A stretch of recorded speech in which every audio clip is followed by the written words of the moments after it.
The newly licensed attorney rose from his seat. The prosecution called Mr. Reginald Smythe to the stand. Leaning on a walker with squeaking wheels, a man in his mid-30s staggered to the witness stand. Handing him a Bible, the court clerk demanded, "Please state your full name." Placing his hand on the Bible, the man proclaimed in a sudden squeaky falsetto, like a prepubescent teenager, "I am Reginald Smythe III," emphasizing the last part as if it were some kind of earl's title. "Do you swear to tell the truth? Only the truth and nothing but the truth?" "I do." Reginald squeaked. "Please sit down." Not too gracefully. The man lowered his ass onto the hard chair. The young lawyer cleared his throat before asking his first question. "Now, Mr. Smith, can you tell the court how you sustained your injuries?" "I was visiting Mrs. Tammy Harris when her husband, the defendant, came up to me. He told me to cover my face and my heart. I can see that this is a very emotional memory for you. Take your time," the young lawyer said in a sympathetic voice. After a very theatrical pause and a distressed look cast at the jury, Reginald continued, "Determined to preserve my life, I obeyed and covered my face and heart with my hands. A moment later, I heard and felt a shotgun blast." "And did that shot cause you any damage?" Reginald answered, barely holding back tears. "Yes. It seriously damaged many parts of my body. Fortunately, my intimate parts remained unharmed." After this confession, there was a mixture of sighs, whisper and occasional chuckles throughout the courtroom. "And why do you think Mr. Harris did this to you?" The attorney representing Mr. Harris stood up, raising his hand from his seat. "Objection, a call for testimonial speculation." The judge immediately responded from behind his monumental desk. "Sustained. Counselor, please rephrase your question." "Mr. Smith, did you provoke Mr. Harris in any way?" The prosecuting attorney from the other side came in. "Not to my knowledge. No, Tammy merely explained to her husband how we became lovers." Huzzahs and whistles erupted on the gallery as the victim's boastful statement rang through the room. In addition, she told him that from now on, he would not get any sex from her without my consent. She even invited him to watch us, but not to participate. "And where was Mrs. Tammy Harris when he threatened you?" asked the young prosecutor the next question. "She was lying on the stairs, screaming in pain." "Did you witness what happened to Tammy?" "Well, sort of. With one hand pressed over her heart area and the other covering her face, I heard Mr. Harris order her not to move or he would stuff her cheating ass with duck shot. Those were his words. And a second later, I heard a gunshot. I looked out onto the stairs, and it was clear that he had carried out his threat." "Mrs. Harris survived?" "Yes. Mr. Harris was limited to shooting her in the ass." "And then what happened? Did he turn his attention back to you?" The prosecutor continued his questioning. "Yes, he repeated his words, asking me my choice of living or dying. Then I took my hand away from my face to see what had happened to Tammy." "At any point in time, did the defendant seem crazy or behave irrationally?" "No. He kept his cool the entire time," Reginald stated confidently. The prosecuting attorney turned to the judge. "No further questions, Your Honor." Turning around in his imposing black chair to Merrill's team of lawyers, the judge announced, "The witness is yours. Mr. Smith, you always had that squeaky voice, you know. Like that famous amusement park mouse," immediately followed by the first shot from the defense. Reginald with venomous distaste in his voice. "No, I had a normal voice until this defendant attacked me. And it appears from your testimony that Mr. Harris's shot didn't hit your private parts at all." The number and volume of laughs in the room increased. The judge swung his gavel and warned Reginald to behave civilly in his court. "I sexually satisfy women who are missing their husbands or boyfriends," he proclaimed, pompously swelling with importance. "And do these boyfriends or husbands agree with what you do?" "Not always, but I'm alpha dominant male and I get my way." He smoked. "So you were an alpha to Mrs. Harris as well?" After a brief pause, Reginald stuck out his chest and proudly proclaimed, "Yes." There was an uproar in the courtroom, followed by the expected bang of the judge's gavel and a reprimand to the troublemakers from his master in the black robe. "And did you and Mrs. Harris inform Mr. Harris of this agreement of yours?" Continue the interrogation by the defense counsel. "Yes, a few minutes before he attacked me." "Was Mr. Harris holding a gun at the time?" "No." "When Mrs. Harris told him of our arrangement, he ran out the front door as if a little upset. And what did you do after that?"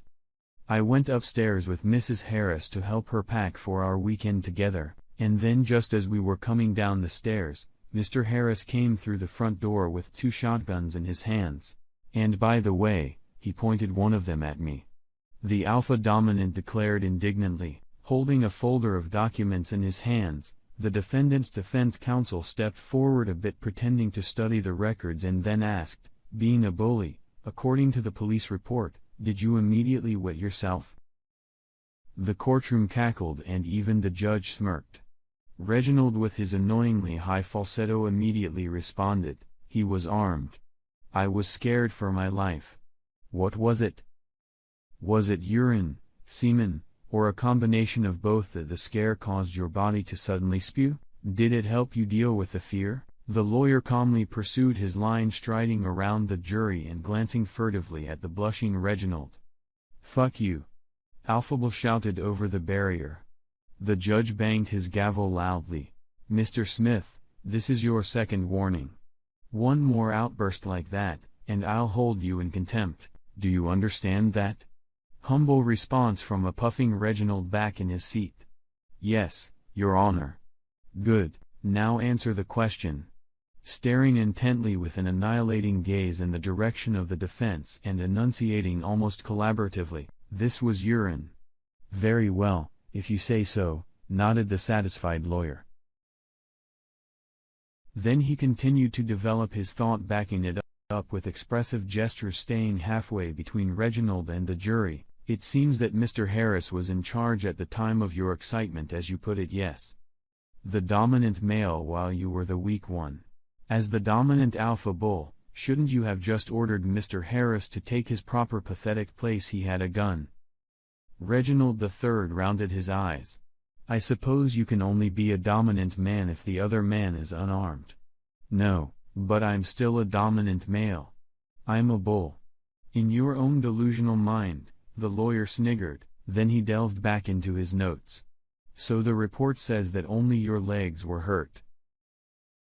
"I'd have thought a bull could easily ignore pain," the police report buff suggested slightly.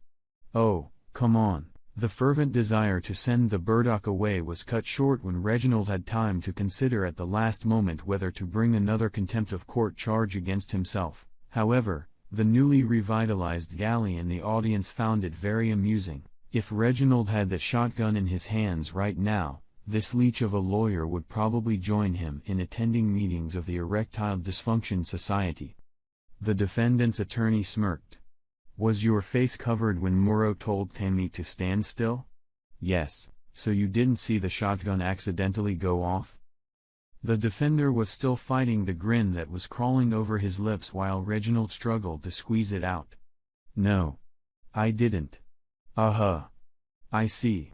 And didn't you say that you covered your face with your hand the same way when the gun accidentally went off, hitting you somewhere below the waist?" "Yes. I covered my eyes with the palm of my hand, so it follows that you did not actually see the defendant pull the trigger," was the logical conclusion of defense counsel. Blood vessels swelled angrily on Reginald's forehead. "No. So Murrow could have put the gun down and it accidentally went off?" "No. As I felt the pain, both my hands quickly grabbed my crotch, and I saw Murrow holding the smoking shotgun while grinning the creep from ear to ear.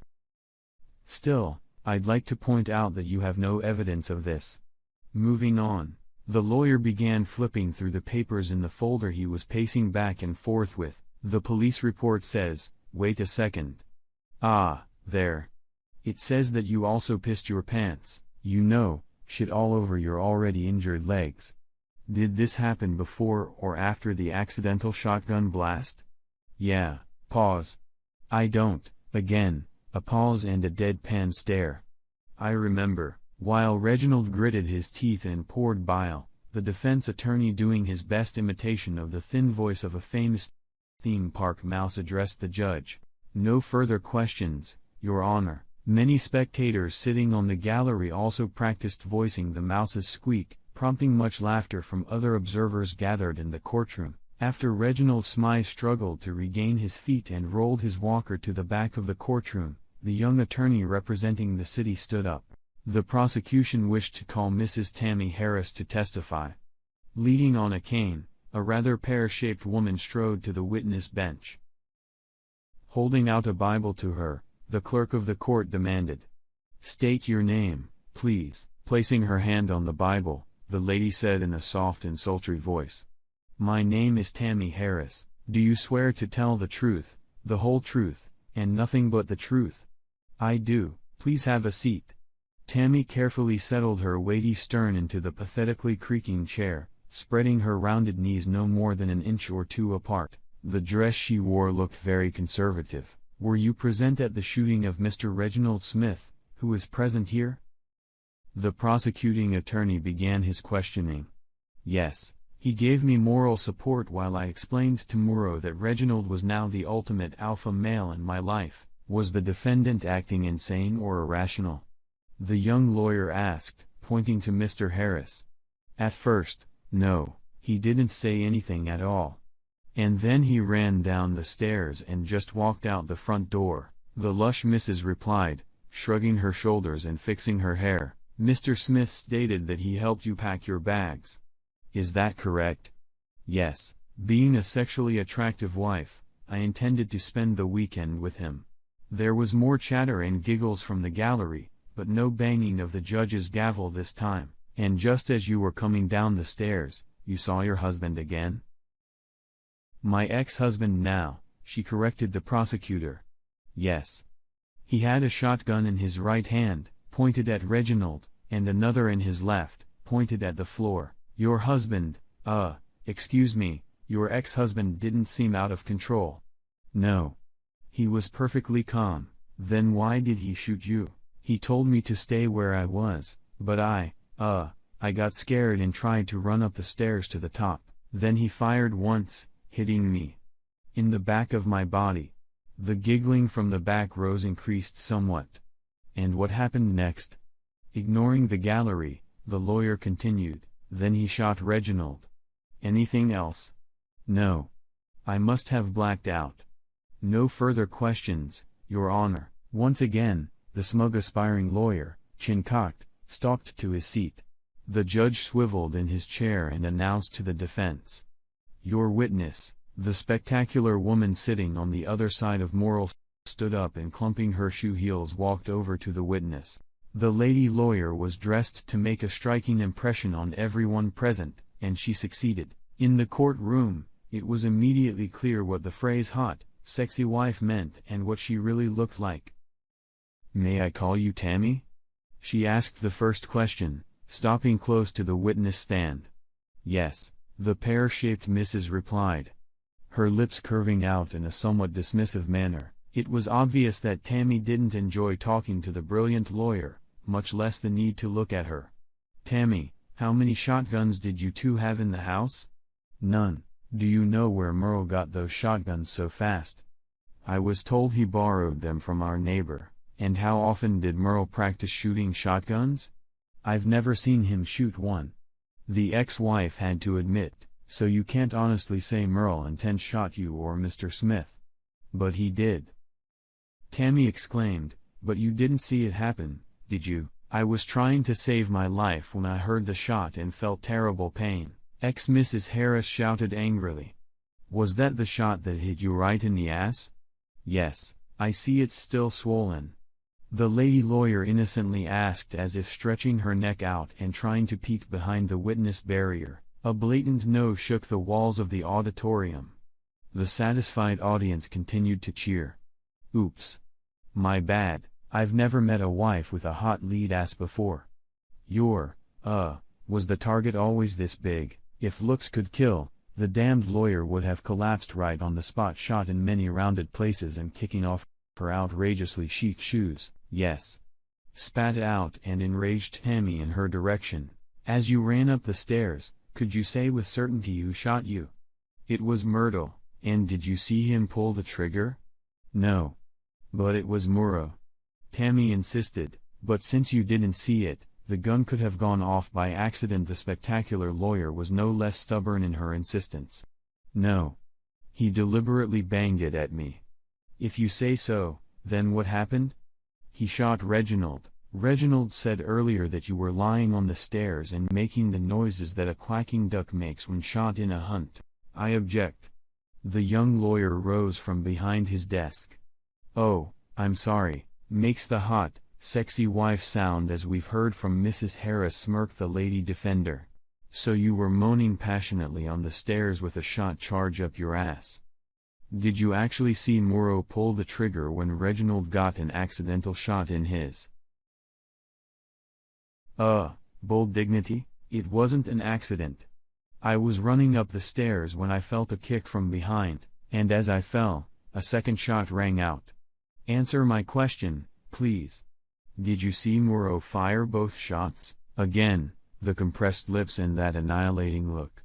No. The snarky lawyer continued her reasoning, pacing back and forth in front of Tammy's very nose, and nonchalantly waving her papoose. Since Myrtle is not a skilled sniper, you either had to be very close to him, or your ample ass was a very large target for the entire load of duck shot to hit it. The police report on the other hand says that you were almost at the very top of the stairs, so objection. Inappropriate remark. The young prosecutor jumped up and down as if on springs. I withdraw my question, Your Honor, smoked the malicious defense attorney. A seething Tammy was determined to get a voodoo doll so that she could torture the obnoxious bitch as soon as possible. So, Tammy, it sounds like you were trying to drive your husband crazy with all this talk of becoming a cheating girlfriend for another man. Was that your true intention? No. Not at all. I was merely describing the sexual relationship that Reginald and I would have and how it would affect Merle. And you expected him to go along with that plan completely? Bitch raised her eyebrows. Yeah. He always let me have whatever I wanted. The former, Mrs. Harris said condescendingly. So what he did can only be described as crazy, concluded the defense attorney. Objection. Leading question. Sustained. Rephrase your question, counselor. The judge spoke up. How many other times has your husband, Merle, gone crazy and accidentally discharged his weapon? None. Well, it looks like either you misjudged Myrtle or he was crazy. No further questions, Your Honor. Still tapping her heels and swaying her hips slightly, Meryl's spectacular defense attorney sauntered back to her seat. Loud enough for the judge to hear. Tammy muttered. Bitch. Immediately, there was the clang of a gavel and the judge's stern voice rang out. One more of your antics, Mrs. Harris, and I'll hold you in contempt. Rolling her eyes and glaring fiercely at the bitch lawyer, Tammy dragged her injured ass off the witness chair and took her former seat in the audience. Similar hemming and hawing with each other as the prosecution called expert after expert erupted more than once. The defense attorneys then called several experts as well, and then moved on to Morrow. The beautiful defense attorney rose at her desk. The defense would like to call to the stand the defendant, Mr. Morrell Harris, to testify. After taking a seat at the witness bench and going through the procedure with the Bible, a question followed. Mr. Harris, do you remember pleading guilty to the charges against you? On the advice of counsel, I pleaded not guilty by reason of temporary insanity. Morrow replied. And the expert psychiatrist agreed with you? No. She didn't believe I was insane. Not now, not at the time. Do you now own or have you ever previously owned the shotguns mentioned? No. Never. Have you ever fired such a weapon? To the best of my recollection, no. Were you present at the shooting of your ex-wife's rear end? To the best of my recollection, no. Were you present at the shooting of the front of Reginald Smith? Not that I recall. No. Morrow repeated like an echo for the third time.